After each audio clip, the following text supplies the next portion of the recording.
Welcome to the Purdue Commercial AgCast. I'm Todd Kuethe. I'm a professor in the department. I'm joined by Chad Fiechter. We've got a slightly different sort of series of podcasts we're going to release within our feed. This is going to be something new.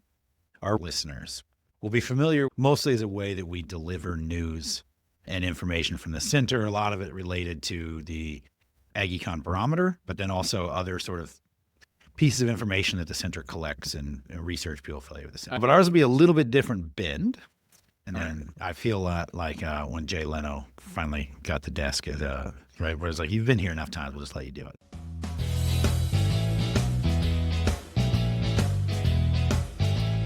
Chad, why don't you introduce yourself for the listeners? All right. So, hey, everybody, I'm Chad. I grew up in Indiana. I am now a professor in agricultural economics here at Purdue, but I'm a little old to be a new guy. So I was a farmer for a while near Northeast Indiana. Todd, who are you?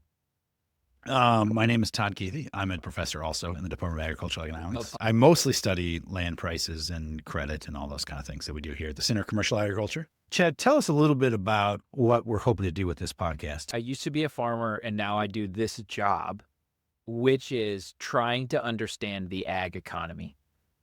And I wanted to do that as a farmer too, but now I have very different conversations with a lot of different people that I genuinely find interesting and insightful.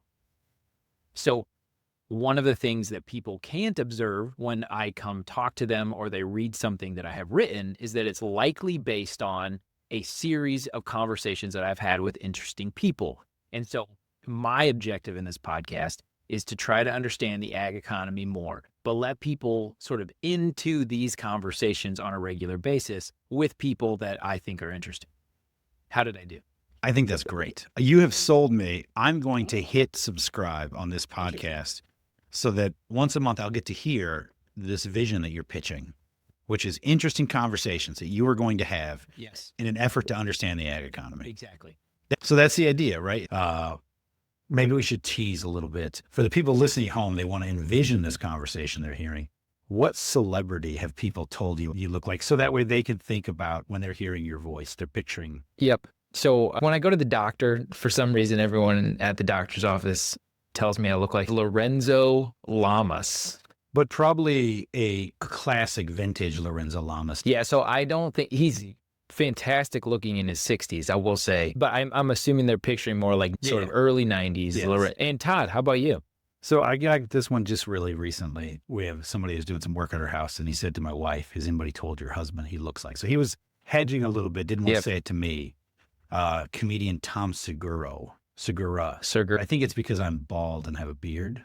Okay. And we're roughly about the same age. I'll take it. Yeah. I think it's hair related because I mean, most of the the Lorenzo Lamas comic was clearly hair related. Long dark hair. Yeah. So people were picturing two ag economists played by Tom Segura and a younger Lorenzo Lamas. All right. We are joined today by Matt Erickson. Hey, everyone. Esteemed alumni. Purdue alum. Matt holds 2 degrees from our department. So Matt, let's start by telling us who you are, what you do, and then we'll dig in from there. Yeah, so thank you guys both for having me on. Looking forward to this conversation, the dialogue. Matt Erickson, Ag Economic and Policy Advisor for Farm Credit Services of America, Frontier Farm Credit, and Ag Country Farm Credit Services. And I've been at the role a little over 4 years now, and basically what I do in a nutshell is provide economic and policy analysis and tie it back to overall producer impact and what that actually means for the associations. So what celebrity do you get told you look like? Oh man, I feel like as an Indiana farm kid that played basketball in high school, I got to point back to Larry Bird. Oh, wow. I'll take it. Yeah, I mean, number 33, Celtics, Sycamores, guy can shoot, man. Very foul language you usually use. Right? Well, this is perfect. I mean, he drops 30 and I drop 3. There we go. I look at the role of basketball in the state, and one, a huge basketball guy right here, grew up watching Michael Jordan and Scottie Pippen and the Bulls. Jordan was my guy. But then when I was a very young kid, it was Bird. Yeah. And so, can't be 80s and 90s basketball. And again, I don't want to be that old guy that says that, but here we are. So we are talking to the Larry Bird of farm policy today. I love that. That's perfect.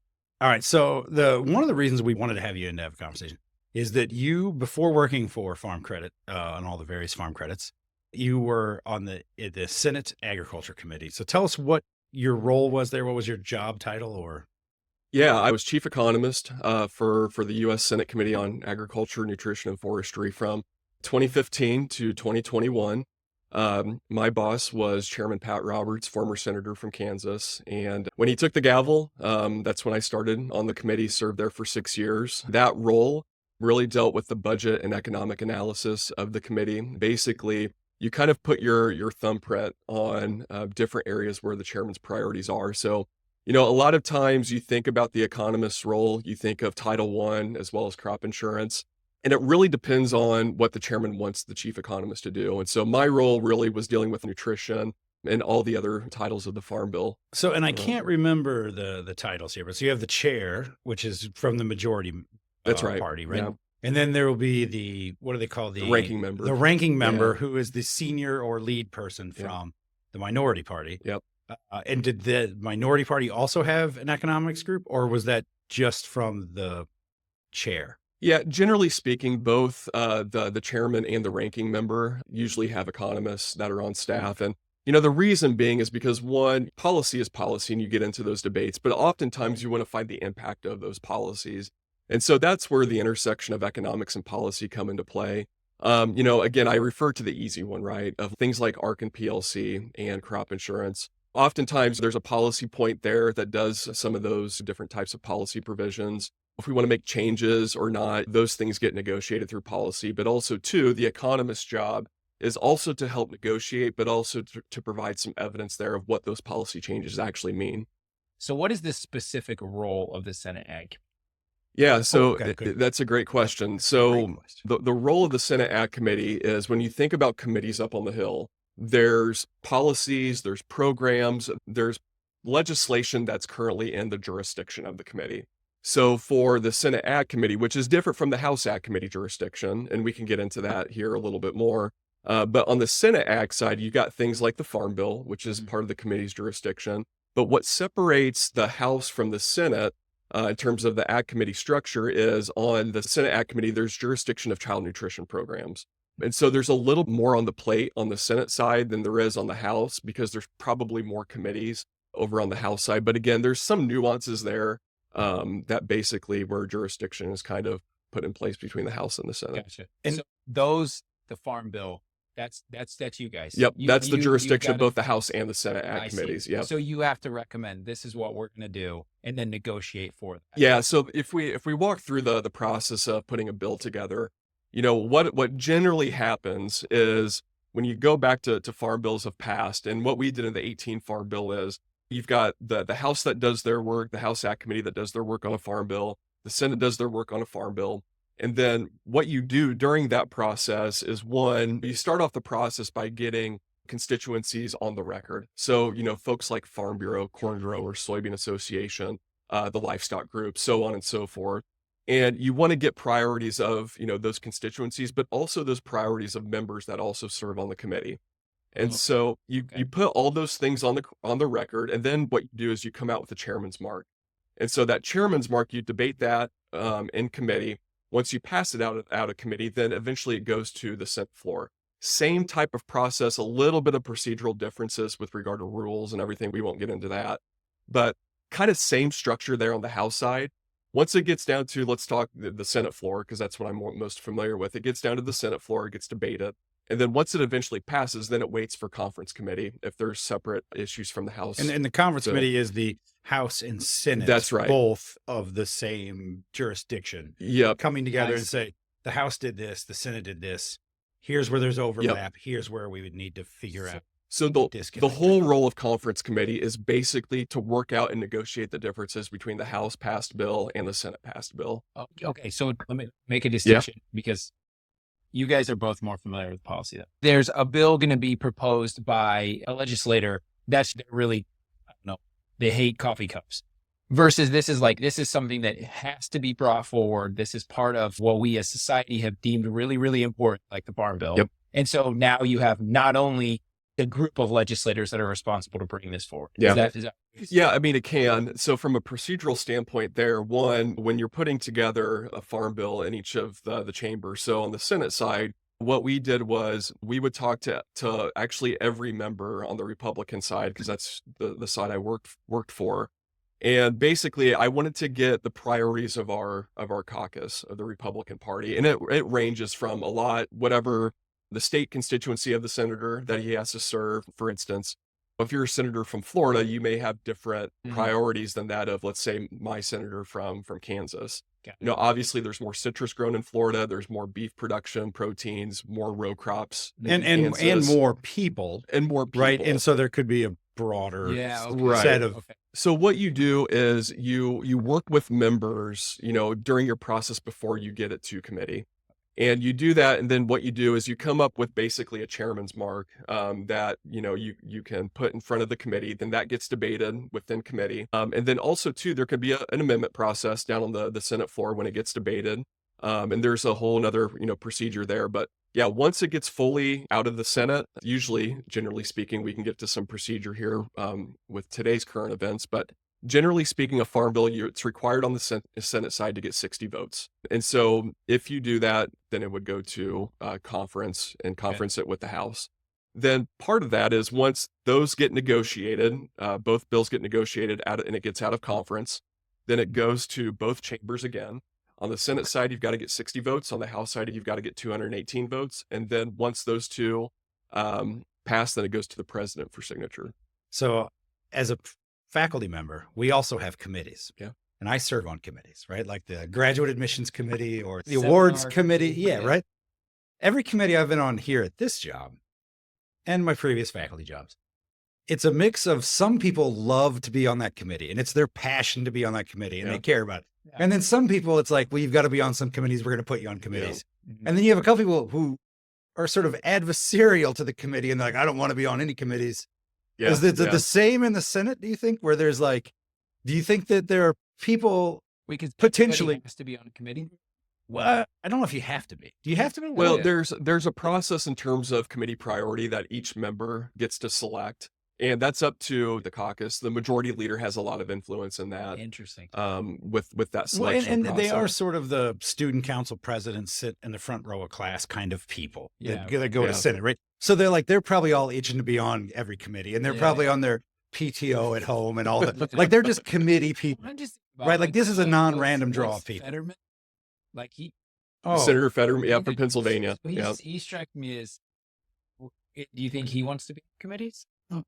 So each member will serve on a committee or multiple committees. Okay. And so he strikes me as a dude that's like, oh, I'm coaching this softball team no matter what. I'll be here even after my kid leaves. He seemed like a committee guy, but not a committee guy in like a suit and tie. There's committee people. Yeah. Okay. He seemed like a committee person. Okay. Even if he doesn't look like I think everybody is on a committee because they want to be. I'm picturing he wears the same things that he wears. And in my case, those are normally adversarial to these.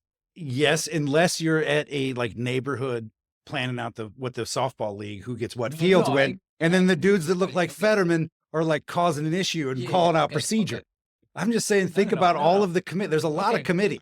I'm on board. What I'm just wondering is, there's some people that are like, yeah, I'm on the Senate Ag Committee and like, that's not the one I care about. I care about being on this other committee that I'm on. So you're also like, trying to convince them, or is it all just like, and I think it's put it into perspective of what the priority is for the member. And so if you think about it, a lot of members that I served on the committee with on the Republican side, because my boss was the chairman, but also too, I also needed to brief and update other Republican members that were on the committee.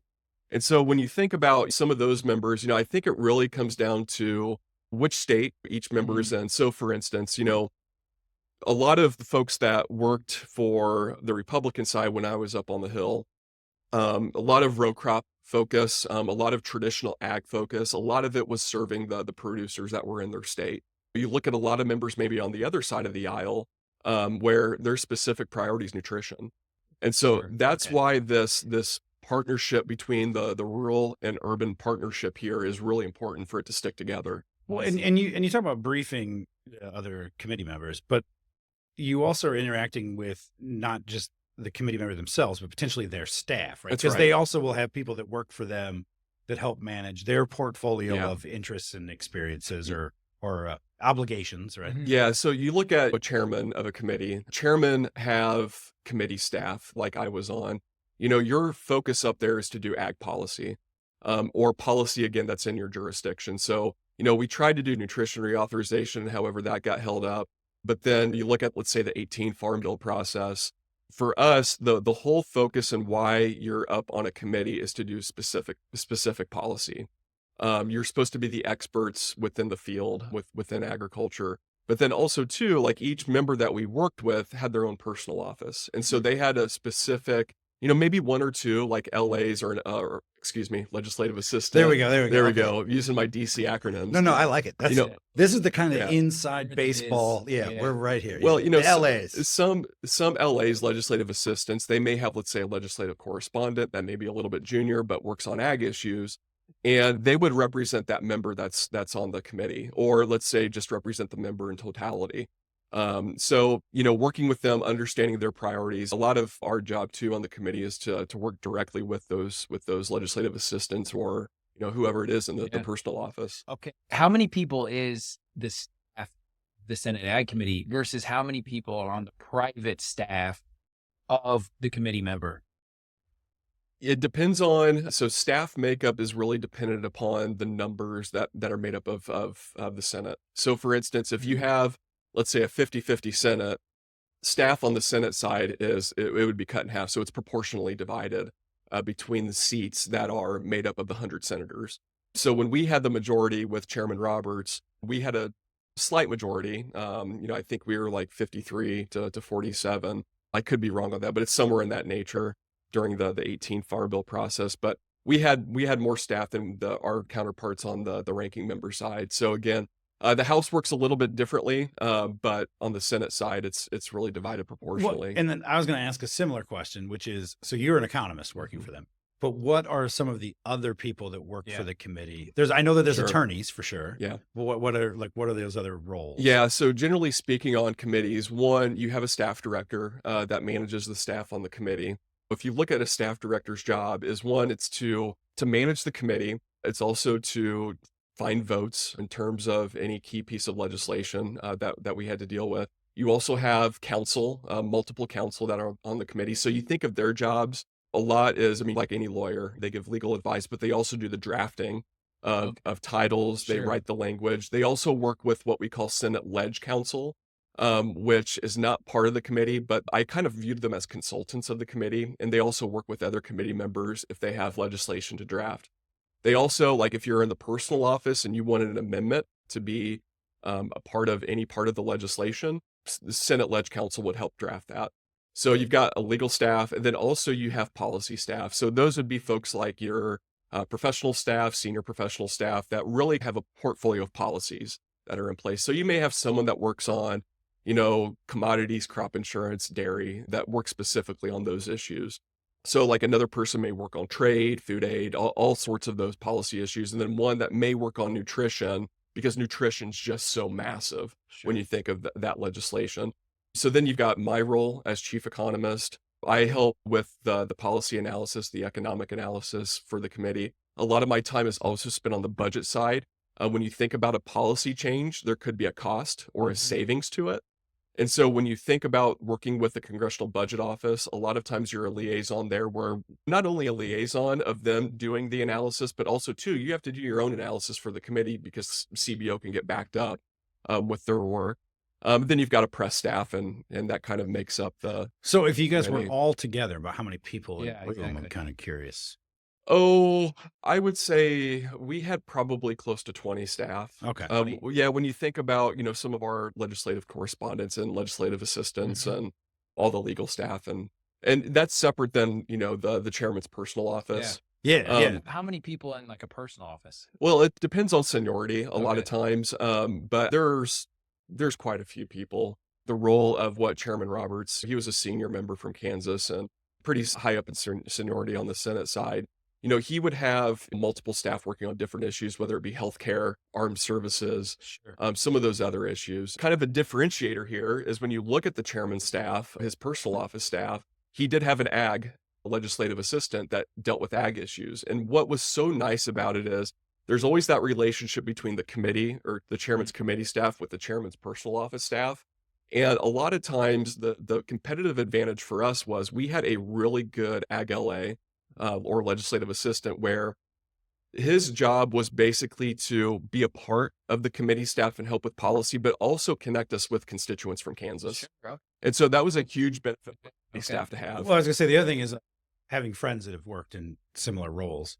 For senators, there's often like a home office as well. So they'll have a presence in their home state that they don't really come to DC too much. Okay. Yeah. And the DC people don't go out to that state too much. In fact, a friend of mine took a job working for a committee that was chaired by, I can't remember where the guy was from, but he was like, oh, now you can finally go to some football games, like, an Ole Miss or LSU or wherever it was, right? In the chairman's personal office, he had his own chief of staff, his own legislative director. And so a lot of times you work hand in hand, right? And so, making sure that committee staff is aligned with personal office staff, there's communication's always key everywhere, even in the private sector where I work at now. It's no different. Well, the other thing so I started my career in DC. I have a lot of friends that worked in various roles in DC. The other thing that kind of always, I think, is sort of misunderstood about DC in general is these people are also elected, right? So they are always running for elections, right?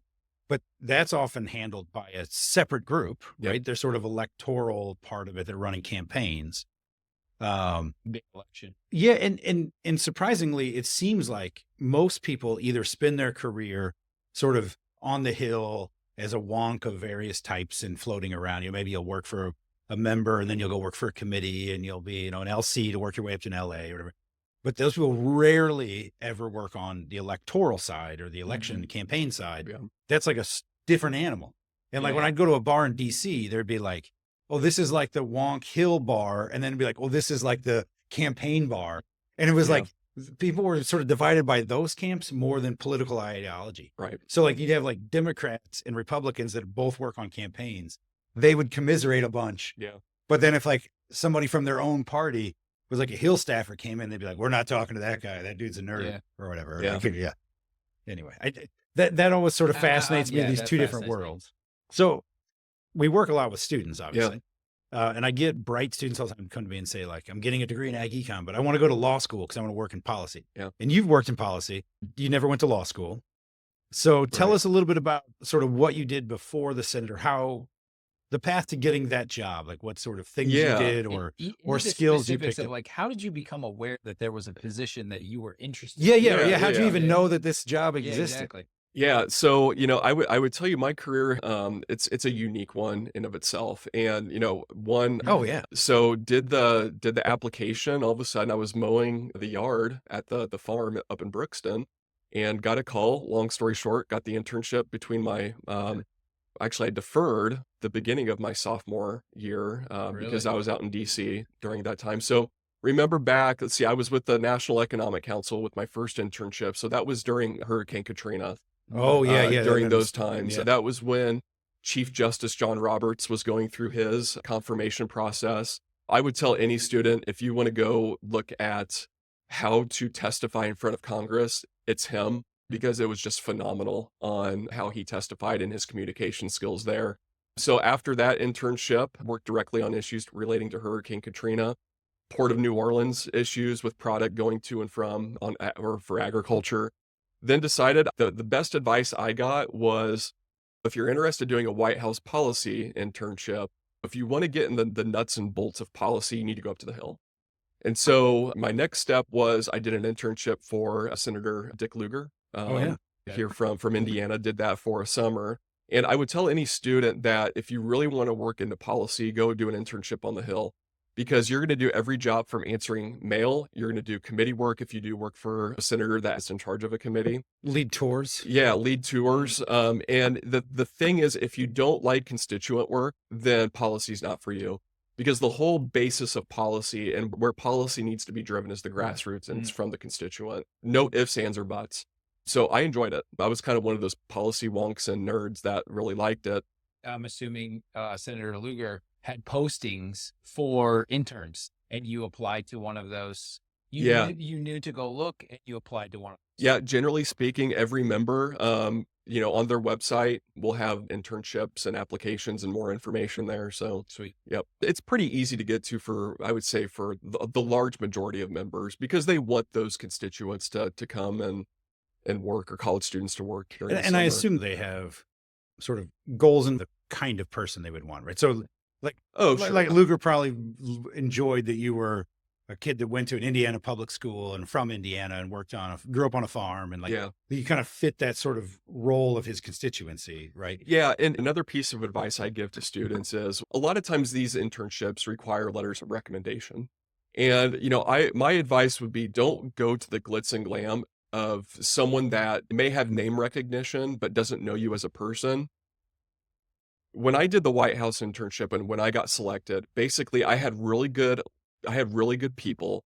They were in pretty good positions, but they also knew me as a person. Yeah. I'll be really clear in terms of who my letters of recommendation were. Dr. Dooley was my advisor first semester here at Purdue. He was one letter of recommendation I got. My minister back up in Brookston, he's now retired, but one of my mentors, he gave a really good letter of recommendation. And then also my state rep, who was Don Leahy at the time, which family friends, and me and his son went to high school together. So, Oh, nice. so those people knew me as a person and gave good letters of recommendation. So I would say it's, decide whatever you want to do, but really go after people that know you.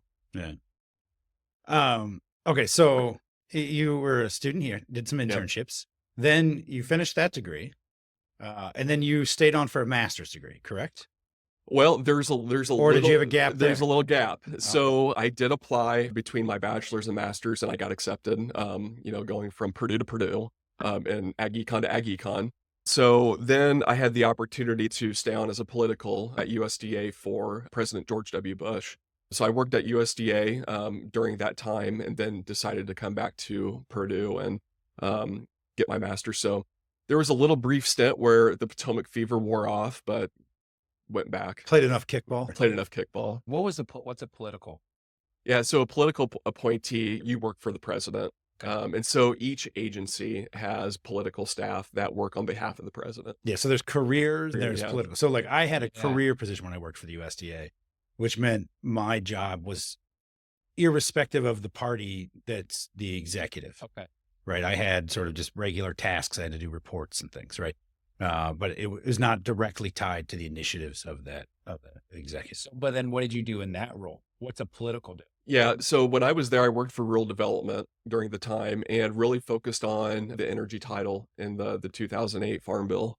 So hard to believe that we're in 2025 and I'm talking about the 2008 Farm Bill. But So here we really are. still though analysis, like economic analysis related to energy in rural spaces. Yeah, well, it wasn't necessarily economic analysis Okay. for that job. It was more of meeting with, industry in terms of, Okay. now remember the 08 Farm Bill. So when I was at USDA, I was an intern during 08.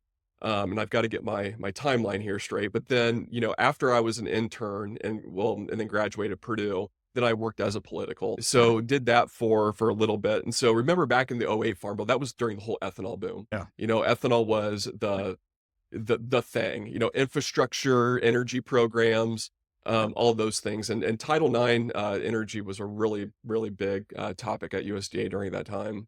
So then you finished at Purdue for a second time, your master's degree, Yeah. and then you went to work for.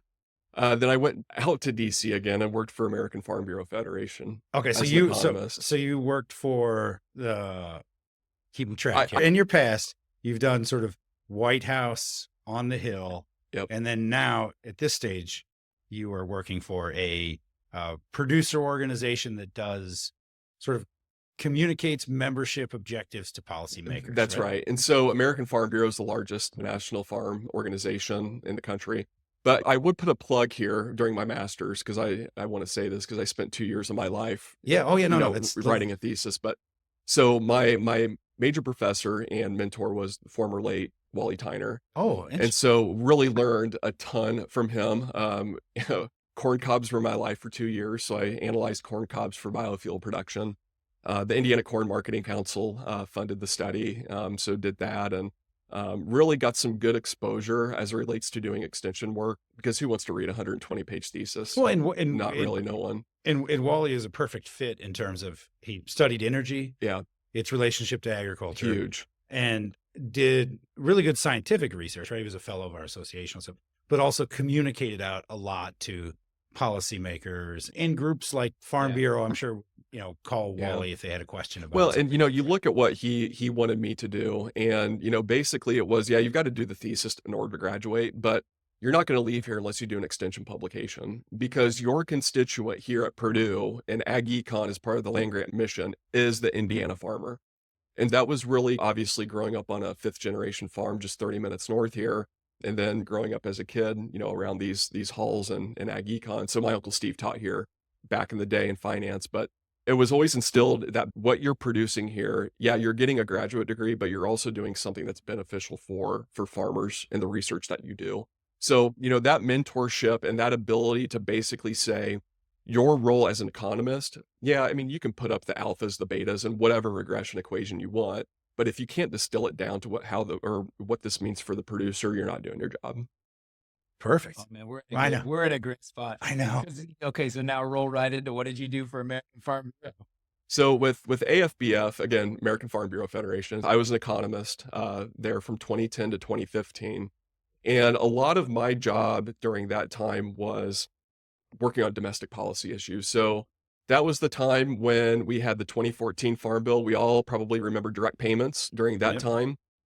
So the 14 Farm Bill eliminated direct payments. Then, things like ARC and PLC were put into its place. That was the major policy change for the 14 Farm Bill. So worked at AFBF during the 14 Farm Bill process, then ended my time there in 2015 to go up to the Hill. If you think about the membership of the American Farm Bureau Federation, it's not the farmers themselves. It's the 50 state farm bureaus and Puerto Rico. And so I think that's important there, where the membership at AFBF or at Farm Bureau starts at the grassroots. And so it starts at, when we think about the policy process there for Farm Bureau, it really starts at the county-based level. And so farmers, go through a policy process there. They dictate policy at the county level. If it gets passed there, then it goes up to the state level. Then at the state level, if it passes, it goes up to the AFBF level. And then, a delegate session votes on whether or not that policy passes for the AFBF. So you breezed through quickly going to work on the Hill when you became the chief economist. Who do you interview with for a job like that? Is it with literally the chair, or is it the other staff members? How are you picked? Yeah, so it really took me by surprise. It was, obviously year 5 when I was at American Farm Bureau. And, everything's about networking and who you work with and things of that nature. And I worked closely with Kansas Farm Bureau at the time, and they said, hey, your name came up and we think you'd be a good fit for the chairman's position for chief economist. What do you think? And obviously my hands were sweaty and all that and whatever. I was like, I think I would love to do this position, because what farm kid doesn't want to work directly for a chairman that supports traditional agriculture, that supports bipartisanship, and you're doing a farm bill. And so during that process, you do have an interview directly with the chairman. It was very known to me that I was from Indiana and Purdue. We talked Drew Brees for like 30 minutes during the interview. Oh, yeah, of course. Yes. Yeah. And then the bowl game back in the day, I think it was the Alamo Bowl that Purdue played K-State, because he's a K-Stater. So a lot of times, basically, it was about 45 minutes of the chairman and I talking about Purdue, this quarterback named Drew Brees, and then his time with the Alamo Bowl when he went between Kansas State and Purdue. And then at the very end, it was, do you want the job? Nice. Wow. He knows that because the work that you have done and the recommendation of people who have worked with you, that Matt's our guy. Yeah, when you look at the whole kind of, and we call it the Roberts family, Chairman Roberts is very good with people. You work with the committee folks that I worked with, but also remember, before this committee that I served on, Chairman Roberts also was chair of another committee. So we call that the first Roberts team. All of us consider ourselves the Roberts family. So if you go out to DC, there's a big base that's out there. And so those relationships, it's like family, because again, you go through the policy trenches, you go through the debates, the negotiations, and you have lasting friendships that come out of those. So again, one of the premises, we talked about it a little bit before, I don't know if we mentioned it on the mics here yet, but I think people don't really understand what it is to make policy. Yeah. So tell us, what is a typical day for the chief economist of the Senate Ag Committee? What do you do with your time? What are your activities? Do you want to talk non-COVID or COVID? Oh, let's do non-COVID. And we'll just assume the COVID part was depressing and more isolated version of the real. So a lot of my job, as chief economist was, one, I would get into the office pretty early, around probably 6:30, 7 o'clock in the morning.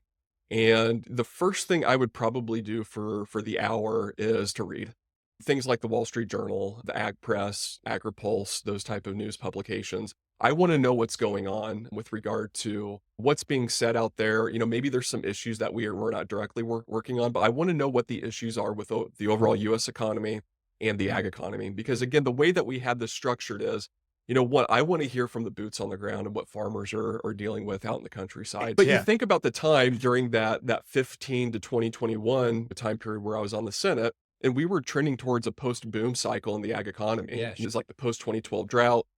We had the 2014 Farm Bill, and then all of a sudden net farm income really struggled during those periods leading up to the 18 Farm Bill. A lot of times there, it was dealing with lower commodity prices. It was dealing with sticky inputs. When we go through these boom-bust cycles, generally speaking, commodity prices are more volatile than inputs. So dealing with that. And then you get into the day there, and then you're just booked with meetings after meetings. And especially during a Farm Bill process, you literally want to go to every member that you can on your side of the aisle and really understand what those member priorities are. And are you doing that like you're going to them, or they're coming to the committee offices, or either mix? Basically wherever conference rooms are open. Okay. Office space is limited. And so if, they wanted to meet in not the committee room, but we would have committee meeting space. If we wanted to meet there, great, whatever. A lot of conversations too are over coffee, over lunches, things of that nature, just whenever people have available time. Have you been to the Senate Ag No. Committee? They have a really nice space. They have this big, beautiful table. It's a really nice space. And And you see, it looks like you would see, like, I imagine your job is not like it is on the movies and TV shows, except that it does sort of look like that. There'll be like cool old oil paintings and like big, giant, tall windows. It looks like it'd be a cool place. Yeah. To say that my job was like the West Wing, probably far from it. But it looked like the set of the West Wing. Right. Yeah. Yeah. And kind of the music in the background. Well, and everything. and the people The are drama. as attractive as the actors. Of course. Right? Of course. Yeah. But a lot of my job as well was think about what the chairman's priorities were. And we would host, and we were in charge of the committee room. And if you look at the committee room, it's a lot different than other committees in their committee space. The Senate Ag Committee room, you think about it like a farm table, like a very long farm table. It's not the traditional dais of, the traditional Senate Ag hearing rooms, but it's literally like a farm table where if you have a hearing, you're doing legislation, members are looking straight across the table from one another. So you don't have that U shape like you do for other committee rooms. Why I say that is because a lot of my job too was hosting outside groups. And the chairman was very clear with us with his goals of, one, we don't turn down meetings, we hear from everyone. Okay. And the other thing too is if it's a farm group, whoever it is, we want to host in the committee space. We want to have it open, accessible to constituencies, for the taxpayer. We work for them. They don't work for us. And so that was very clear that, again, we were there to serve agriculture in our positions that we were lucky to have. So you're collecting as much information from these key people as you possibly can. And then you're trying to distill that into something that will become into an actionable item. God. Yeah. So if everybody's saying like, I'm really worried about the cost of fertilizer in the next 5 years, then you say, well, we should make sure that there's something in the legislation. We got to at least know how it affects fertilizer prices if we're not going to do something directly to it, or something like that. It's something similar. I mean, there's a lot of groups where, it's kind of information collecting. When you get into things like closer to a farm bill timeframe, then you'll have more probably formal meetings of, here's group X's policy priorities. And then they'll bring in members of that membership or whatever to explain their thinking, their logic. But then also too, it's an opportunity for us to give an update with the overall process and be transparent with the committee's activity. So you're in a series of these kind of back-to-back meetings, half an hour, 15 minutes, something. Yep. And a range of regular every job meetings, right? You do that through like till your early evening time, till it's time to go home for dinner, kind of? Yeah, when it gets close to a farm bill, it's always you're nonstop. And again, because the farm bill is just so massive when you think about ag and nutrition legislation, you get all these different groups with all their policy priorities. But then also too, and I haven't mentioned this, but a lot of our time too was keeping good relations with our counterparts on the Senate Dems, especially with Ranking Member Stabenow staff. And so we had a great working relationship. The Ag Committee has always been known for bipartisan work. Bipartisanship's not easy, and I think we're seeing that in today's world. Yeah. And I hope we get back to it. I was always taught here, in my upbringing in policy is if you go into a negotiating room, you're talking back and forth, there's conversations that are heated, people are passionate about policy. But once you leave that negotiating room, remember, people are people. And, asking them, hey, let's go have a beer. I want to know more about your family. And so having those conversations, and again, a lot of my friends were on Ranking Member Stabenow's team at the time. I hope we get back to those bipartisanship roots that we've been accustomed to. Long story short here, guys, is when we think about the work of the committee, and you work for farmers and ranchers, and what they need is they need that predictability and they need that certainty to get a farm bill done. And so that was our task, and we were able to get the job done. So you mentioned there's also in the House, there's the same committee. Are you friends with them? Do you talk to them? Is there kind of like regular check-ins? You see them out and you guys kind of talk, or is it kind of like they're doing their thing, we're doing our thing? Yeah, you always want to keep in close contact with your peers on the House side. However, you do acknowledge that they go through their own process with regard to going to markup on the House ag side of things. And so like my counterpart at the time, Chairman Mike Conaway from Texas, Chairman Conaway's staff, he and I would talk on the phone. Yes, we would walk either to the House or the Senate side. We're not that, stuck up either way of fighting who goes to They where. could take a little underground That's train, right. Really? Yeah. I know, there's a train. Little underground train. Yeah. But no, we would always base with regard to, what are you guys thinking here? What are we thinking here? And so communication is always vital, even if it's. Because you're really ultimately wanting to get really close. By the time you come together, you said, for the conference. That's right. But also recognizing that they're negotiating with their counterparts on their side. Got it. So at the time, Chairman Conaway, then you had Ranking Member Colin Peterson from Minnesota. So, they had their process, we had their process, but yeah, we would communicate with Chairman Conaway's staff quite regularly. I've learned so much. Okay. So I'm interested because a person who now has a job you had in Farm Bureau is one of my good friends. Hey, Danny. Yeah. And so Danny's kind of always talking to me about how much work American Farm Bureau does kind of like on behalf of these senators and congressmen, like about how they think about the ag space. That was mind-blowing to me because I just didn't really understand how policy works. Can you speak to that at all? Like how frequently when you were there, were you getting called? Just talk about that. Yeah, I think with regard to trade associations, I would say Farm Bureau is in a unique position where they've got a really good team of economists. And there's always been that tradition at AFBF where they have that economic shop. And I think that really provides good perspective for members to get some of that analysis that maybe some other commodity associations don't.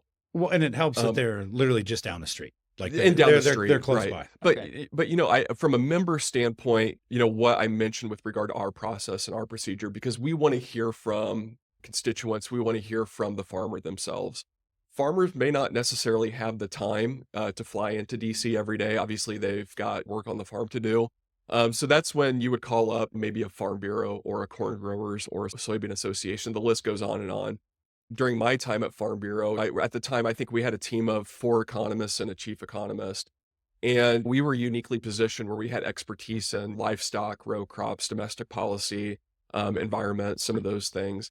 And so when you work on behalf of the states, and then the states provide that information with regard to their counties, and then that gets to the grassroots. But if you think about the policy process of AFBF, if I'm a chairman or if I'm a member in both either the House or the Senate, I want to get the perspectives of a farmer. And I know if I go to a place like American Farm Bureau, I'm hearing it from the grassroots because their policy is set at the grassroots. The grassroots process at American Farm Bureau, you can't beat it. So it's a really direct question. It's not meant to be adversarial. It's literally naive. It's like, so why not call Todd? Like, why call AFBF instead of calling Todd? Oh, if I look at my position when I was chief economist, oftentimes I would call the land grant university from the chairman state. The whole key of my job was, again, developing those relationships with academia, as well as those folks that may be in private industry that you can trust and confidentially trust. Do you have any other questions? I feel like we've covered a lot of ground. We have. And so let's, well, Matt knows because I've suckered Matt into being on a couple of panels that I put together. And similar to when I do a panel, I like to end the podcast with a lightning round. Oh, man. So you're at the Senate Ag Committee. Yep. You guys have been working hard all day, working on a farm bill. Yep. It's late at night. You guys start talking, you're hungry. What's your go-to food order to keep working for another couple hours? Oh, man. Well, that's an easy one. So that's the Monocle. So we would call that the North Office, which for people that haven't been to DC or don't know the Monocle, it's literally a restaurant right on the Senate side.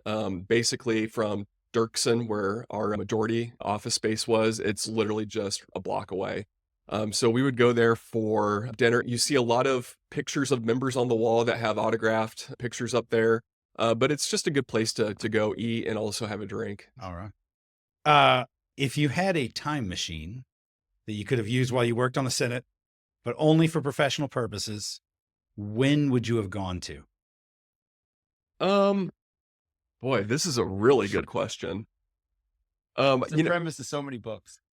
Yeah. So if you go to the Senate Ag Committee room, you see a bunch of old pictures when the first time they took pictures of committee members. I think it'd be interesting to go back during that time and really kind of see what agriculture was like then, knowing what we know now. I couldn't even tell you the year of these pictures, but back in the day, it would be really interesting to see what it was like. Okay, then this last one, and I should say, Yeah. This is entirely theoretical. I do not expect you to do this. If they decided to close the Senate Ag Committee and they're going to just get rid of everything, Oh my goodness. but they're going to allow you to come back and take one thing as a memento, That's a good. what are you going to take from the Senate? What are you going to take back to put at your place to be your memento? Oh man. I'm going to take this a different route, Todd. Nice. And I'm Okay. going to, because Like a true political. one of the best experiences that I had was going behind the scenes and doing an archives tour. And so one of the benefits of living in DC is you've got all these Smithsonians in your backyard, right? And you got the National Archives. And so we were able to go and see some different documents. It is really cool to have in your hand an autograph, a real autograph of Abraham Lincoln. And you have all these different prominent political figures that you see the original documents, and obviously they're protected and everything, but seeing that history and knowing back then to where we are today, it's pretty special. It's really cool to see some of those historical documents in original form. Well, Matt, thank you for being so generous with your time. Yeah, I'm thanks, sure our listener has really enjoyed it. Please tune in and come back. We'll have some more conversations. Maybe we'll have Matt back another time. We'll dig into what you're doing now. So thank you very much. Yeah, appreciate it, guys.